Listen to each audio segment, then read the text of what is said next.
పనులని last minute దాకా ఆపడం మనలో చాలామందికి ఇది బాగా తెలిసిన కథే కదా. అయితే ఈ అలవాటుని సైన్స్ సహాయంతో ఓడించొచ్చని ఎప్పుడైనా ఆలోచించారా? అవును, దీనికోసం సైంటిఫిక్గా ప్రూవ్ అయిన ఒక దారి ఉంది. పదండి, ఈ వాయిదా వేసే అలవాటును శాశ్వతంగా ఎలా వదిలించుకోవచ్చో చూద్దాం. అయితే ముందుగా ఒక విషయం క్లియర్ చేసుకుందాం. ఈ వాయిదా వేయడం అనేది ఏదో మనలో ఉన్న లోపం కాదు. ఇది చాలా కామన్, మనుషులందరిలోనూ ఉండే ఒక సహజమైన ప్రవృత్తి. లైఫ్ హ్యాక్లో వచ్చిన ఈ మాట చూడండి, ఎంత పవర్ఫుల్గా ఉందో. వాయిదా వెయ్యడం అది మన సమయాన్ని దొంగిలించే దొంగ, మన ఆశయాలను సైలెంట్గా చంపేసే ఒక విలన్ లాంటిది. వింటుంటేనే ఇది మనలో చాలామందికి రిలేట్ అవుతుంది కదండి. ఈ సమస్య ఎంత పెద్దదో చెప్పడానికి ఇక్కడో నెంబరుంది.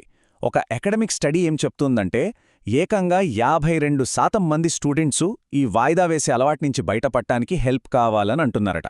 అంటే ఆలోచించండి, ముఖ్యంగా చదువుకునే వాళ్లలో ఇది ఎంత కామన్ ప్రాబ్లమో. మరి సైన్స్ ప్రకారం అసలు వాయిదా వెయ్యడం అంటే ఏంటి? సింపుల్గా చెప్పాలంటే, ఒక పనిని ఆలస్యం చేస్తే మనకే నష్టమని తెలిసినా సరే కావాలనే దాన్ని పక్కన పెట్టడం. సో దీన్ని బట్టి అర్థం చేసుకోవాల్సిందేంటంటే, ఇది జస్ట్ బద్ధకం కాదు, దీని వెనక ఒక కాంప్లెక్స్ సైకలాజికల్ రీజన్ ఉందన్నమాట. ఓకే, వాయిదా వేయడం అనేది ఒక పెద్ద సమస్య అని అర్థమైంది. కానీ అసలు మనం పనులను ఎందుకు వాయిదా వేస్తాం? దీని వెనక ఉన్న సైకాలజీ ఏంటో ఇప్పుడు చూద్దాం. లైఫ్ హ్యాక్ ఆర్టికల్ ప్రకారం ఈ వాయిదా వేయడంలో 2 రకాలున్నాయట. మొదటిది యాక్టివ్ ప్రోక్రాస్టినేషన్. అంటే కొంతమంది కావాలనే పనుల్నే చివరి నిమిషం వరకు ఆపుతారు, ఎందుకంటే ఆ ప్రెషరే వాళ్లకు ఒక కిక్ ఇస్తుంది, పనిచేయడానికి మోటివేషన్గా పనిచేస్తుంది. ఇది ఒక రకంగా స్ట్రాటజీ. ఇక రెండోది ప్యాసివ్ ప్రోక్రాస్టినేషన్. ఇది అసలైన ప్రాబ్లం. అంటే ఏం చేయాలో తెలియక, నిర్ణయం తీసుకోలేక పనిని మొదలు పెట్టలేకపోవడం. ఇది ఒక రకంగా అవాయిడెన్స్ గేమ్ అనమాట. ఈ ప్యాసివ్ ప్రోక్రాస్టినేషన్కి కొన్ని కామన్ కారణాలుంటాయి. అవేంటంటే, 1 పర్ఫెక్షనిజం. అంటే పనిని పర్ఫెక్ట్గా చెయ్యలేమో అన్న భయంతో అసలు మొదలు పెట్టకపోవడం. రెండోది ఓవర్లోడ్. మన ముందు కుప్పలు తిప్పలుగా పనులున్నప్పుడు ఏం చెయ్యాలో తెలియక అప్డే ఫ్రీజ్ అయిపోవడం. మూడోది డిస్ట్రాక్షన్స్.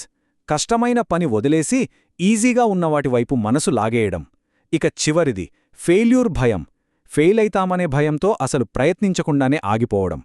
సరే, దీని వెనక ఉన్న సైన్స్నే ఇంకాస్త లోతుగా అర్థం చేసుకోవడానికి ఒక థియరీ ఉంది.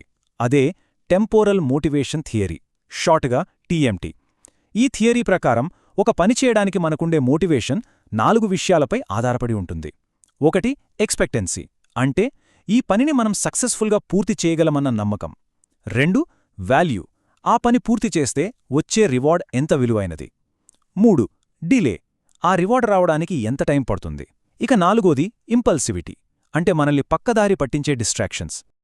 ఓకే, ప్రాబ్లమేంటో చూశాం, దాని వెనుకున్న కారణాలు చూశాం. మరి సల్యూషన్ ఏంటి? ఇప్పుడు మనం సైంటిస్టులు టెస్ట్ చేసిన ఒక పక్కా సొల్యూషన్ గురించి మాట్లాడుకుందాం.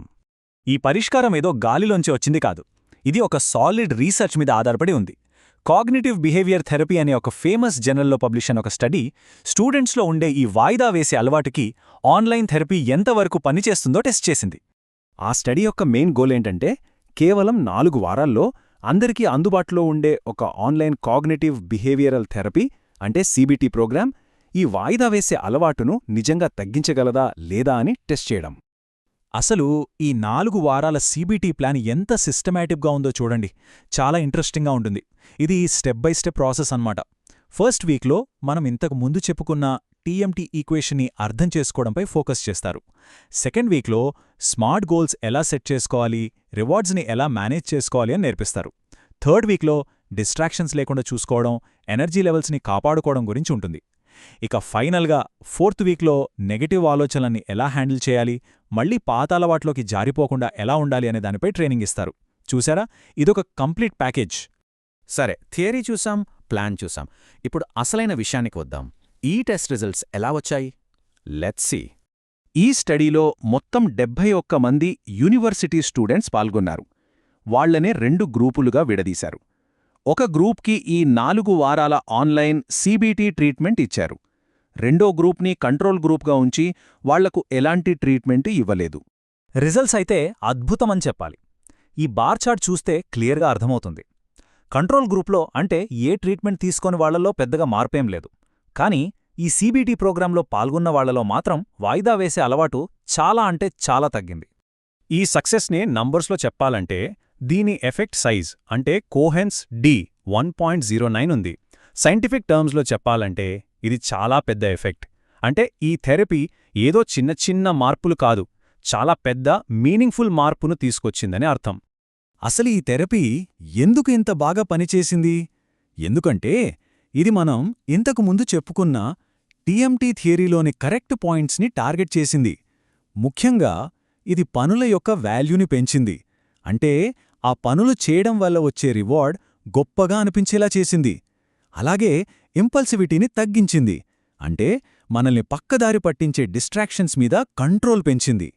సరే, ఇదంతా సైన్స్, రీసెర్చ్. మరి మన సంగతేంటి?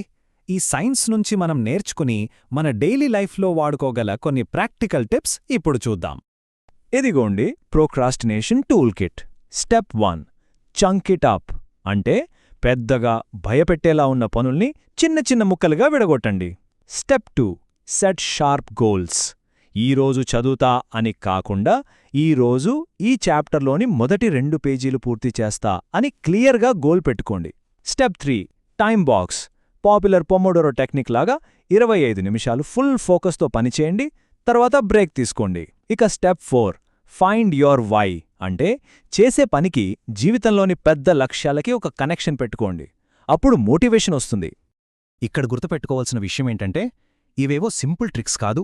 ఇవి ఎందుకు పనిచేస్తాయంటే ఇవన్నీ మనం ఎప్పటిదాకా మాట్లాడుకున్న సీబీటీ, టెంపోరల్ మోటివేషన్ థియరీ వెనుకున్న సైంటిఫిక్ ప్రిన్సిపల్స్ని డైరెక్ట్గా టార్గెట్ చేస్తాయి.